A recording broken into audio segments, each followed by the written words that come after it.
It is indeed a historic milestone for my country today. The fact that we are moving forward with the opening of negotiations by clusters, that means the beginning of a complex reform process meant to transform our society, democratic institutions, our economy, to prepare basically Moldova with the backbone of the reforms necessary for EU accession. This is also a strong signal for us that the EU is also getting ready to receive new member states, and that is always a very good sign. I want to ask you about this process which has coupled both Moldova and Ukraine on their membership bids. This has meant you being held back by the veto of other countries, including Hungary. This could come back to become another problem. Is it time now for Ukraine and Moldova to be decoupled so that you can progress based on your own merits?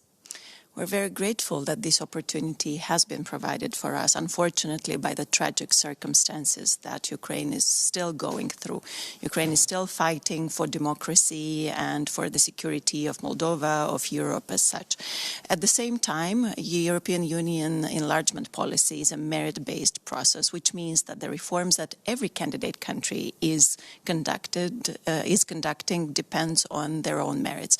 So we very much hope that we will be able as soon as possible to open the next clusters and continue with our own reform pathways. So that means being decoupled from Ukraine, because we know that Russia is very willing and able to capitalize on the feelings of frustrations in some populations, including your own, with the slowness sometimes of this process. So is it time now for Moldova to be separated from Ukraine in this process? Decoupling or coupling is one of the issues that Russia uses in its narratives against countries that would like to get closer to the EU. This is the time for both us and Ukraine to move forward and to be led to move forward with our reform paths. Finally, Minister, before I let you go, just one question, because I know several officials in Romania have been floating the prospect, have been floating the prospect of unification with Romania as an alternative. Is this something that you could contemplate?